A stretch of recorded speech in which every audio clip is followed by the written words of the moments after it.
Once all the mechanical systems are in, make sure you get the proper inspections. When we got our framing inspection, the inspector asked us to put in a little more fire stopping. So, in addition to getting our rough-in inspection on our heating, plumbing, and electrical, the inspector signed off on our framing corrections too. So our next step is to put in the insulation. And what's required for insulation varies greatly in different parts of the country.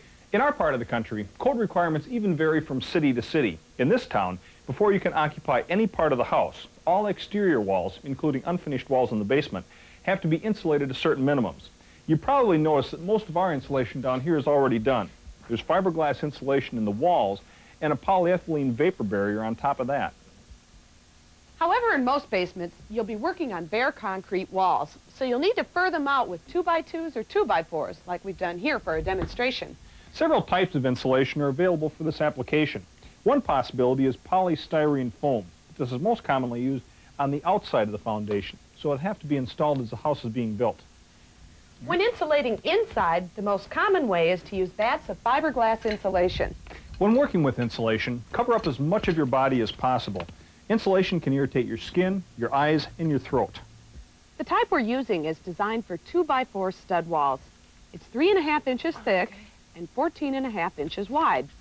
It's also the correct length for most walls. Here's what our building inspector had to say about fire stops. If you have soffits like these, you want to keep a fire from traveling up the stud cavity and getting into the soffit area. Now, typically we could build wood blocking in this area, or we could sheetrock the back side of this wall up here in the soffit area. But the fiberglass insulation can also serve the same purpose. Just make sure that you run it all the way up to the top of the stud cavity, and that the fiberglass insulation entirely fills the stud cavity at the point where it passes the bottom of the soffit.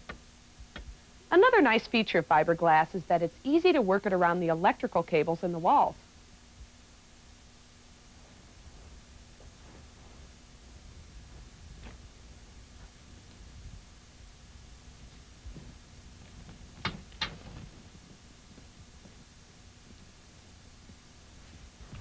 In case you're wondering what this plastic is that we've been working around, it's a vapor barrier.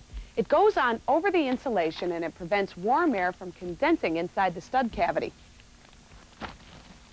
Although it's most common to install a vapor barrier after you insulate, we began installing it when we built the soffit. This way we have one continuous piece of plastic running from the top of the wall down.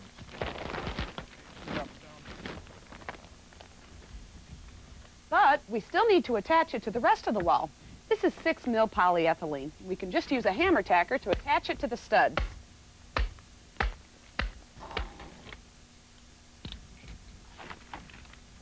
There wasn't much insulation work left for us to do in our basement. Even so, now is a good time to check the original insulation and vapor barrier and make sure they're in place in other parts of the basement. Check the rim joists around the top of the wall. This is an area that easily gets overlooked, and it's an important spot to insulate. And make sure that you fix up any spots where you've removed insulation to install framing nailers or do any kind of electrical or plumbing work.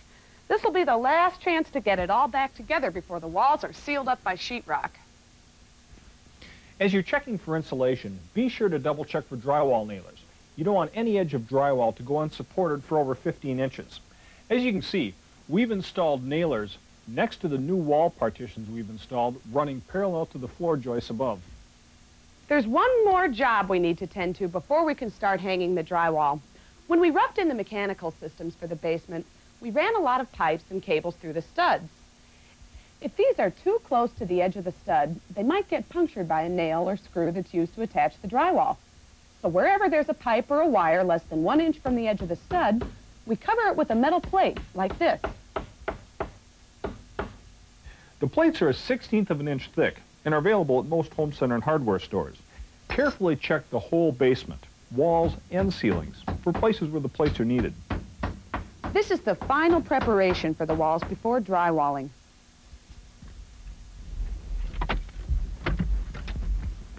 Well, we're ready to begin the sheetrocking. This may involve borrowing or renting some tools and buying some materials. But don't go to the store expecting to bring home your entire drywall order. Have the drywall itself delivered to your location and have it carried into the different rooms where you'll need it.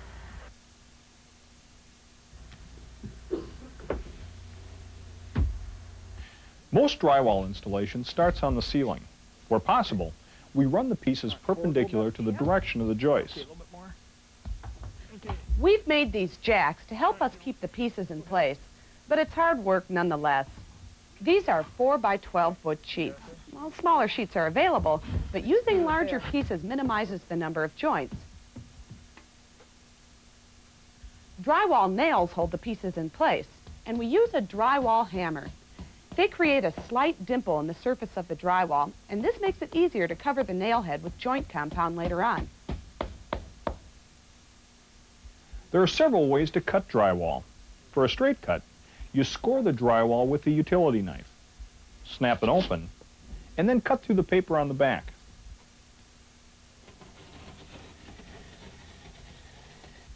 Smaller holes for light fixtures can be cut with a circular hole cutter.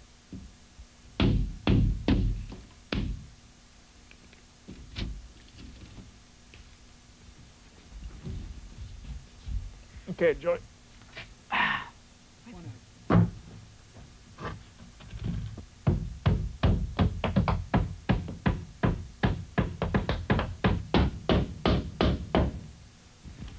Okay, with the ceiling done, we can move on to the walls.